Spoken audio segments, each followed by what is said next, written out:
Hey guys, स्वागत है आप सबका सरकारी परीक्षा के यूट्यूब चैनल पे।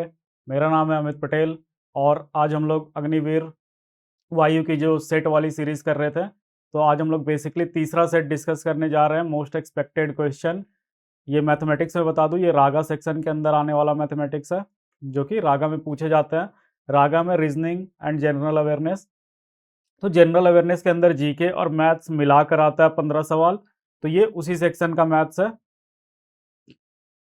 तो इससे पहले भी 2 वीडियो जा चुकी है। अगर आपने इस वीडियो से शुरू किया तो आप इससे पहले भी मोस्ट एक्सपेक्टेड क्वेश्चन की वीडियो देख सकते हो। ठीक है, हम वो सवाल उठा कर लाते हैं जो कि पहले पूछे गए एग्जाम में। तो एग्जैक्टली सेम सवाल हम यहाँ पर लेकर आए हैं। तो आइए बिना किसी देरी के शुरू करते हैं। ये हमारा पहला सवाल। ये बोल रहा है कि the cost price of an article is 75% of the mark price. क्रय मूल्य जो है वो अंकित मूल्य का कितना 75% है। मतलब कि सीपी 75/100 है किसके, एमपी के। अगर एमपी को इधर ले आए तो क्या हो जाएगा, CP by MP is equal to 75/100। अब क्या बोल रहा है कि अगर 15% का डिस्काउंट दे देते हैं हम। डिस्काउंट किस पे मिलेगा, मार्क प्राइस पे मिलेगा। तो अगर 15% का डिस्काउंट दे देंगे तब क्या वो हो जाएगा, तब ये चेंज होकर हो जाएगा। देखो कॉस्ट प्राइस तो 75 रुपया ही रहेगा। ये 100 रुपया था तो अब ये घटकर हो जाएगा 85 रुपए, क्योंकि 15% हमने डिस्काउंट किया किस पे, 100 पे। तो 100 का 15% कितना होता है, 15 ही होता है। तो 15 रुपए घटा देंगे हम। अब ये इस पे ये बेच दे रहा है, तो अब सेलिंग प्राइस कितना हो, मतलब प्रॉफिट होगा या लॉस होगा, और परसेंटेज कितना होगा उसका। तो देखो 75 रुपया का सामान था, 85 रुपया में बेचा जा रहा है। इसका मतलब है कि प्रॉफिट होगा। तो ये और ये पोर्शन तो कट गया भैया, ये दोनों नहीं होगा। अब देखो कितना का प्रॉफिट हो रहा है, तो 10 रुपए का। कितना पे, 75 रुपया पे, गुने 100, यही तो मेरा प्रॉफिट परसेंट है। ये हो गया 4, ये हो गया 3। ठीक है, इसको सॉल्व करेंगे, क्या आएगा 13.33%। यहाँ पे है ऑप्शन, बिल्कुल ऑप्शन डी था मेरा, 13.33%। तो हम 13.33% प्रॉफिट लिख देंगे। देखिए यहाँ बेसिकली हम ये पूरे सीरीज में कर क्या रहे हैं। अगर आप पहले से सीरीज को फॉलो कर रहे हैं तो आपको पता लग गया होगा कि हम बेसिक तरीका ही यूज करते हैं, बस आसान स्मार्ट अप्रोच के साथ। कैसा अप्रोच जो है हमारा वो स्मार्ट होता है। यही बेसिक तरीका, जो तरीका हम लोग पढ़ते आए हैं वही तरीका यूज करना है। थोड़ा सा अप्रोच स्मार्ट रखना है ताकि क्वेश्चन इजीली बन जाए, गलती होने के चांस गलत हो, ठीक है, मतलब कम हो जाए गलती होने के चांस। और इससे क्या होता है ना कि जब आप जल्दी जल्दी सवाल बनाते हो तो आपकी स्पीड तो बढ़ती ही है, गलत कम होते हैं तो एक्यूरेसी भी बढ़ती है। एग्जाम में हमें दोनों चाहिए, स्पीड भी चाहिए, ठीक है, और साथ में एक्यूरेसी भी चाहिए।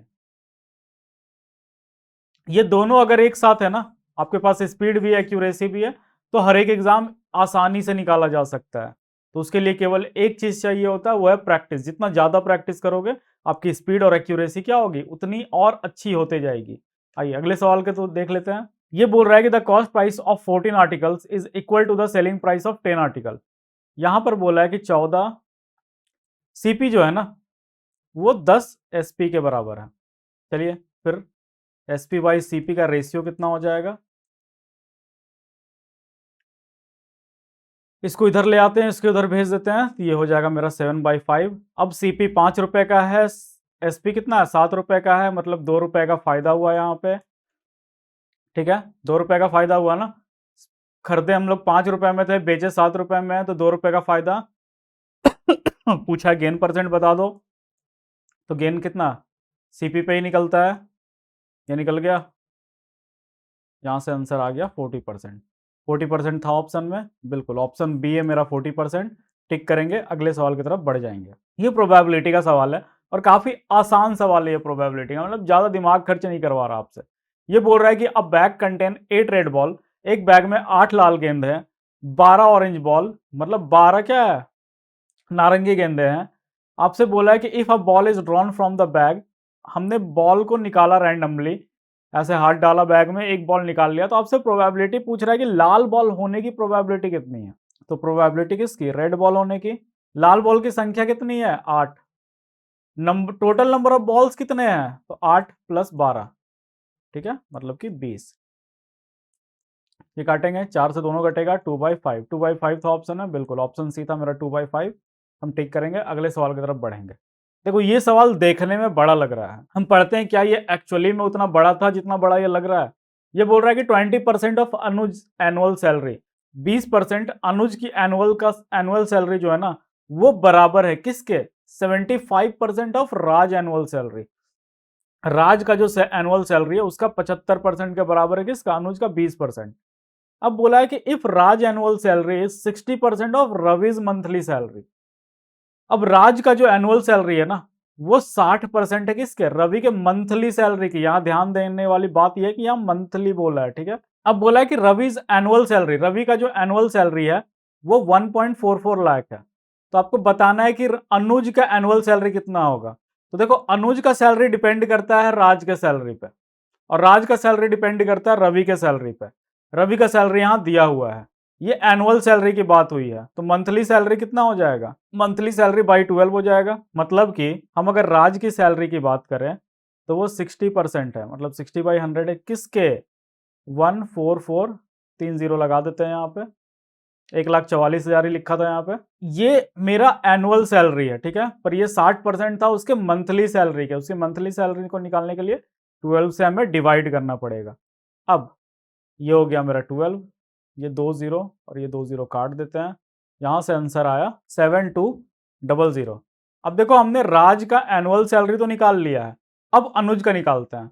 तो यहां पर बोल रहा था कि 20%, ठीक है, अनुज की जो सैलरी है ना ये बराबर है किसके, 75% राज के सैलरी के। राज की सैलरी कितनी है, 7200।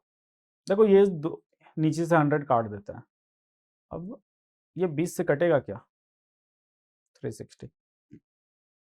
अब देखो इसको मल्टीप्लाई करेंगे तो 75 और 360 तो कितना आएगा, इसको फिर ये कर सकते हैं, चलो मल्टीप्लाई कर ही लेते हैं। तो यहाँ पर ये 75, ये है 36, ठीक है, लास्ट में एक 0 लगा देंगे। अब देखो इसको अगर 2 से मल्टीप्लाई करते हैं ना, ऐसे नहीं कि हम मल्टीप्लाई, ये आसान तरीका, प्रैक्टिस जितना करोगे इस वाले तरीके में मास्टर कर लेंगे हम लोग। अगर 2 से मल्टीप्लाई करते तो ये 150 हो जाता, यहाँ बचता कितना, 18, ठीक है। अगर और 2 से मल्टीप्लाई करते इसको तो ये 300 हो जाता, यहाँ बचता कितना, 9। अब ये देखो 27 है, 2 0 1 0 वहां हमने छोड़ा था, 27,000 आंसर है, बिल्कुल टिक करेंगे, अगले सवाल की तरफ बढ़ेंगे। अब ये बोल रहा है कि 885 into 885 into 885 plus 115 into 115 into 115। ये बेसिकली आप अगर देखोगे ना ये पूरा टर्म, ये क्या मेरा ए क्यूब है, प्लस ये पूरा टर्म क्या है मेरा बी क्यूब है, ये टर्म क्या है ए स्क्वायर है, ये टर्म क्या है बी स्क्वायर है, ये टर्म क्या है ए बी है, ठीक है। यहां आपको फॉर्मूला दिख रहा है, अगर a cube plus b cube को तोड़े तो ये होता है a plus b, a square plus b square minus a b होता है।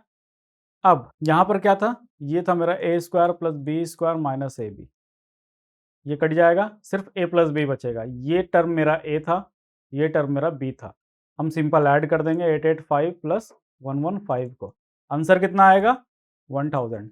1000 है, बिल्कुल ऑप्शन डी है मेरा 1000, टिक करेंगे, अगले सवाल की तरफ बढ़ेंगे। ये बोल रहा है कि a car travelling eight 40% per hour complete a journey in 5 hours. एक कार है वो 40 किलोमीटर प्रति घंटा की रफ्तार से चलती है 5 घंटे तक, ठीक है, उसने एक जर्नी को कंप्लीट किया। अब बोल रहा है कि कितने स्पीड से वो चलती जब सेम डिस्टेंस जो है ना वो 8 घंटे में कंप्लीट हो जाता। देखो डिस्टेंस का फॉर्मूला होता है स्पीड इनटू टाइम, ठीक है, यहां पर स्पीड कितना है 40, टाइम कितना 5, मतलब टोटल डिस्टेंस उसने इतना ही चला। अब इसी डिस्टेंस को चलने में 8 घंटे लगे तो वो कितने की स्पीड से चल रहा था, तो speed is equal to distance by time. Distance कितना है 40 गुने 5, टाइम कितना है 8, यहाँ से आ गया 25 किलोमीटर पर आवर। वो कितने की स्पीड से चल रहा था 25 किलोमीटर प्रति घंटा की रफ्तार से। आइए अगला सवाल देख लेते हैं। यह ट्रिग्नोमेट्री का काफ़ी आसान सवाल, पहले वाले भी सेट में इस तरह के सवाल आए हैं। कॉम्प्लीमेंट्री एंगल्स के सवाल काफ़ी आसान होते हैं, बस आपको पहचानना है। कैसे पहचानते हैं, देखो ये tan है, ये भी tan है, यहाँ सारे tan ही हैं। ये 6 और 84, ये दोनों मिलकर 90 बनाते हैं। मतलब ये दोनों एक दूसरे का क्या है, कॉम्प्लीमेंट्री। मतलब इसको अगर हम चेंज करना चाहें तो हम इसको लिख सकते हैं tan 90 डिग्री माइनस 6, मतलब कि ये मेरा बन जाएगा cot 6 डिग्री। देखो tan 6 और cot 6 कट जाएगा, सिमिलरली ये दोनों भी कट जाएगा, ठीक है। मतलब कि ये चारों कट गया, केवल बचा कितना, tan 45 जो कि 1 ही होता है। तो 1 इंटू 1 इंटू 1 कितना बार भी कर ले वो 1 ही होगा, तो ऑप्शन सी टिक करेंगे, अगले सवाल की तरफ बढ़ जाएंगे। ये बोल रहा है कि area of circle is equal to the area of rectangle, मतलब कि पाई आर स्क्वायर जो है ना वो एल इंटू बी के इक्वल है। अब आगे क्या बोल रहा है, ये बोल रहा है कि perimeter of rectangle is 150। Perimeter जो है ना वो 150 है, मतलब कि ये, और आगे बोल रहा है कि if the length is, length जो है वो 9 सेंटीमीटर ज्यादा है किसके, ब्रेथ के। अब देखो पेरीमीटर हम क्या लिखते हैं, 2 इंटू एल प्लस बी, ये कितना था, 150 था, ये कट कर हो गया 75। एल को हम अगर तोड़ दे बी में तो ये हो जाएगा 9 plus B is equal to 75, 2b is equal to 66, ये हो गया 33, बी निकल कर आ गया मेरा। अब यहाँ से एल निकाल लेते हैं, एल क्या हो जाएगा, इसमें 9 ज़्यादा मतलब 42, तो एल और बी हमारे पास पता है। अब हम डायरेक्ट यहाँ पर एरिया वाला वैल्यू पुट करेंगे।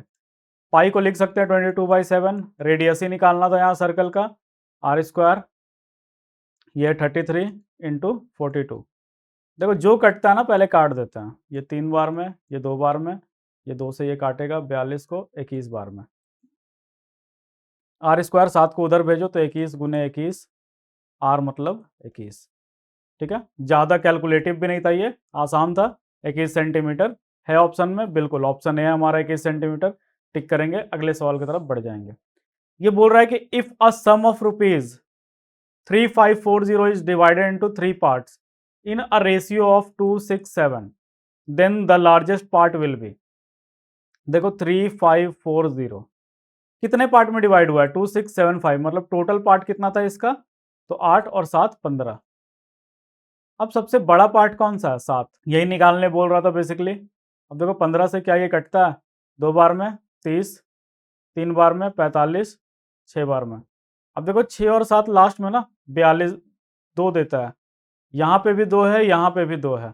अब देखो इसका जस्ट डबल करते ना तो ये आता, पर ये इसका 7 गुना करने बोल रहा है, तो ऑप्शन ए मेरा सही हो जाएगा। तो देखा यूनिट डिजिट से भी हम निकाल सकते हैं, कैलकुलेशन को ये आसान बना देता है, गलती होने के चांसेस घट जाते हैं। ये बोल रहा है find the area of right angle triangle if it's base is 8 centimetre and hypotenuse is 17। देखो ये एक राइट एंगल ट्रायंगल है, ये 8 सेंटीमीटर है, ये 17 सेंटीमीटर है। एरिया ऑफ ट्रायंगल लिखने के लिए हमें एच का पता होना जरूरी है, half into base into height होता है ये। अब एच क्या होगा, अगर आपको ट्रिपलेट याद हो ना तो 15 8 17 यही बनाता है ट्रिपलेट, ठीक है।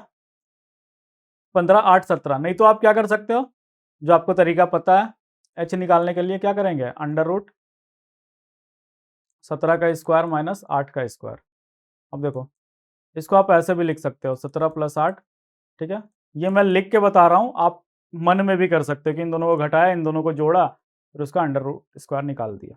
इन दोनों को अगर जोड़ता ये आ जाता 25, इन दोनों को अगर घटाता ये आ जाता 9, मतलब कि 5 गुने 3 मतलब कि 15, यहाँ से भी निकल कर आ गया 15, ठीक है। जरूरी नहीं कि आपको स्क्वायर रूट याद ही हो, डायरेक्ट भी निकाल सकते हो, अगर याद कर लेते हो तो ट्रिपलेट याद कर लो, स्क्वायर रूट भी याद कर लो, ये बेसिकली कैलकुलेशन को ही आसान बनाएगा, आपके जल्दी बन जाएंगे सवाल, ठीक है। तो अब ये 15 निकल गया। अब एरिया क्या होता है, half into base into height, base है मेरा 8, ये है 15, ये कट कर हो गया 4, मतलब एरिया निकल कर आ गया 60 सेंटीमीटर स्क्वायर। है ऑप्शन में, बिल्कुल ऑप्शन सी है मेरा 60 सेंटीमीटर स्क्वायर, टिक करेंगे, अगले सवाल की तरफ बढ़ जाएंगे। ये बोल रहा है कि the ratio of 2 number is 4:5, their LCM is 700, find their HCF. देखो कोई भी नंबर ना mx और my के टर्म में होता है, ये m क्या है मेरा, ये m ही मेरा एचसीएफ है, जो कि कट गया उनसे, ठीक है। मतलब कि ये जो रेशियो लिखा हुआ था ये 4m और 5m यही एक नंबर था। एलसीएम क्या हो जाता है, तो एलसीएम जो है ना ये होता है mxy, ठीक है।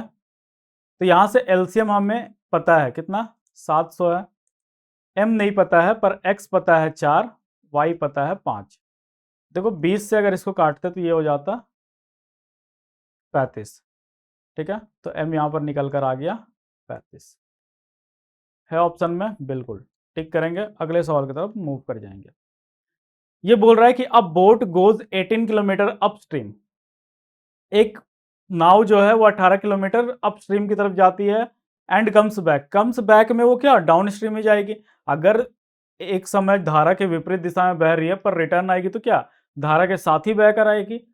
Comes back to its starting point in 2 hours and 24 minute, ठीक है। देखो टाइम जो है ना वो 2 आवर्स 24 मिनट है। चलो इसको आवर में ही चेंज कर लेते हैं, तो इसको क्या लिख सकते हैं, 4 से ये दोनों कटेगा 15 और ये हो जाएगा 6, यहाँ से आ जाएगा 36/15। टाइम हमारे पास 36/15 है। यहाँ स्पीड ऑफ करंट पता है कितना 4 kilometre per hour. Speed of boat निकालना है स्टिल वाटर में, चलो उसको हम x मान लेते हैं। इसको क्या मान रहे हैं, x किलोमीटर पर आवर। अब 18 बटा ये धारा के साथ बह रहा था तब इतना, अभी धारा के विपरीत में है तब इतना, ठीक है। इन दोनों का टाइम जोड़े ना तो टोटल टाइम उसे कितना लग रहा था 36/15 में, ठीक है, इतना घंटा। अब देखो यहाँ से थोड़ा सा दिमाग लगाओ, ये 18 कट जाएगा ना, दोनों को अगर कॉमन लेके काटे तो ये 36 से 2 बार में। अब देखो यहाँ इक्वेशन कुछ ऐसा है, x+4 x-4 2/15। देखो यहाँ मैक्सिमम लोग जो गलती करते हैं वो क्या करते हैं, अब यहाँ पर इसको सॉल्व करने लग जाते हैं क्वाड्रेटिक इक्वेशन से। आप करो क्वाड्रेटिक इक्वेशन से सॉल्व, आ जाएंगे आंसर, पर ये ना आपके थोड़े से कैलकुलेशन वाले पार्ट को और बढ़ा देगा। मैं बोलता हूँ मत करो, x का ही वैल्यू निकालना है ना, थोड़ा सा दिमाग लगाएंगे पुट करेंगे आंसर। देखो ये 18 है, अगर मैंने यहाँ 4 जोड़ा तो ये हो जाएगा 22, ये घटाया तो 14। 22 और 14 कभी भी ना 15 जो है वो खुद 5 का मल्टीपल है, 5 के मल्टीपल में जब ये नहीं टूट रहा है मतलब ये वैल्यू तो हो ही नहीं सकता। अब देखो ये है 18, ये है 10, ये 14 हो सकता है, ठीक है। क्यों, क्योंकि यहाँ 10 बना रहा है, ये 5 का मल्टीपल है, तो हम पुट करके देख लेते हैं कि क्या 2/15 लाता है ये। अब देखो सिमिलरली 16 भी नहीं होगा, क्यों नहीं होगा, अच्छा ये 20 ये बना रहा है 16, ये 20 नहीं होगा क्योंकि ये 24 हो जाएगा, ये 16 हो जाएगा, तो ये भी नहीं होगा। अब इन दोनों में से एक कोई सही होगा, हम पुट करके देख लेते हैं आंसर, ठीक है, कि इतना आंसर आ रहा है कि नहीं, 2/15 आ रहा है कि नहीं। जैसे ही 14 किया तो ये हो जाएगा 1/18 प्लस 1/10। अब देखो ये 10 और ये तो ये हो जाएगा 90, 5 प्लस 9 ये हो जाएगा 14, 14/90। क्या ये कट रहा है, बिल्कुल, पर ये जो है ना 7 से नहीं कट रहा है, ऊपर 2 आने के लिए 7 चाहिए था, जो कि 7 से नीचे वाला नहीं कट रहा, तो ये नहीं होगा। तो जैसे ही हमने 3 ऑप्शन एलिमिनेट कर दिया था ना, तो ये तीसरा ऑटोमेटिक ही सही हो जाता, पर चौथा ऑटोमेटिक ही सही हो जाता, पर हम फिर भी एक बार चेक कर लेते हैं, चलो 16 चेक करके देखते हैं। जैसे हमने 16 पुट किया, ये हो जाएगा 1 + 20, ये हो जाएगा 1 + 12, 1/12 मतलब। अब देखिए इन दोनों का एलसीएम कितना होगा 60, ये हो जाएगा मेरा 3, ये हो जाएगा मेरा 5, 8/60, 4 से दोनों कट रहा है कितने बार में, 2 बार में, 15 बार में। देखा आंसर आ गया, एलएचएस आरएचएस बराबर हो गया, मतलब x का वैल्यू क्या होगा 16 होगा।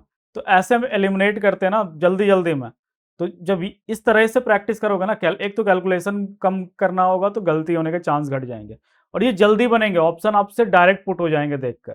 आइए ये है, if the cost of production of an article is 2/5 of its mark retail price. ये बोल रहा है कि सीपी जो है ना वो 2/5 है किसके, मार्क प्राइस के। अब बोल रहा है कि अगर 10% का डिस्काउंट दिया तो प्रॉफिट बता दो भैया, फिर से वही करेंगे CP/MP। अब देखो ये रेशियो है, हमें बनाने में तब आसानी होता जब 100 लिखा होता मार्क प्राइस की जगह, तो इसको 100 बना देते हैं 20 मल्टीप्लाई करके। हम फ्रैक्शन में ऊपर नीचे कुछ भी मल्टीप्लाई अपने मन मुताबिक कर सकते हैं, तो ये बन गया मेरा 40, ये बन गया 100। अब इसमें अगर 10% का डिस्काउंट देंगे तो ये तो 90 बना देगा ना इसको, ठीक है। ये 40 था, अब यहां पर देखो ये कितना परसेंट का प्रॉफिट दे रहा है इसे, 50 बढ़ा रहा है, किस पे, 40 पे, गुने 100, ये हो गया 25, यहां से मल्टीप्लाई करेंगे 125% का प्रॉफिट था ये, ठीक है।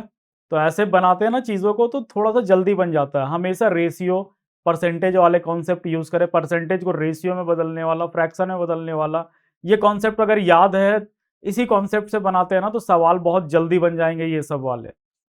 अगला सवाल देख लेते हैं। यह है 14 नंबर सवाल। ये बोल रहा है कि a man complete a piece of work in 20 days.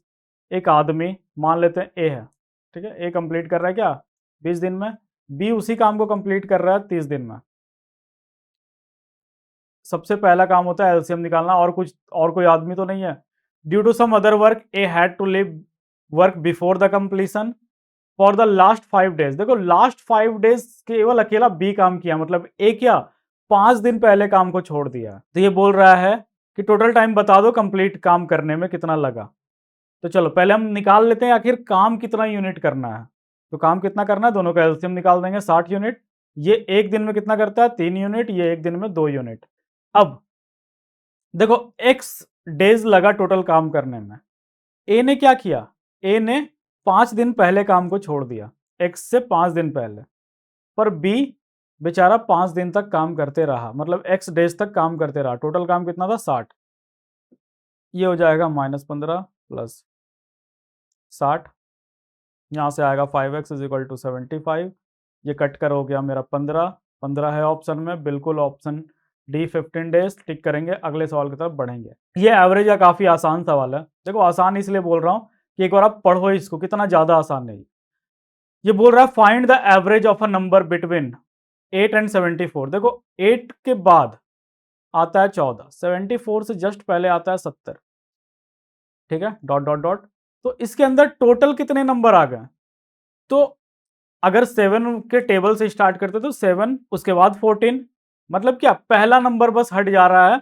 तो ऐसे ऐसे टोटल कितने नंबर थे, 9 नंबर थे, ठीक है, मतलब n का वैल्यू निकल गया यहाँ पर 9। अब हम एवरेज निकाल रहे हैं, उसके लिए पहले सम निकाल लेते हैं। इस सब का सम कितना होगा, तो सम का फॉर्मूला क्या होता है n/2 a प्लस एल। ए का मतलब होता है फर्स्ट टर्म, एल का मतलब होता है लास्ट टर्म। ये हो जाएगा n/2। अब यहाँ से ये है 14, ये है 70, ठीक है। अब चलो इसको और आगे सॉल्व कर लेते हैं। एवरेज क्या होगा,